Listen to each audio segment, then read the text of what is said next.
Did you know trees have their own internet that's older than humanity itself? When giraffes start munching on acacia leaves, something incredible happens. The tree immediately releases ethylene gas into the air, a chemical distress signal. This gas travels downwind to nearby acacias, warning them of the threat. Within just 10 minutes, those trees pump bitter tannins into their leaves.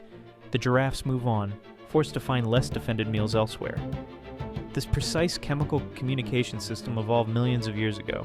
Long before humans invented telegraphs or the internet, trees were already networking, nature's original early warning system hidden in plain sight.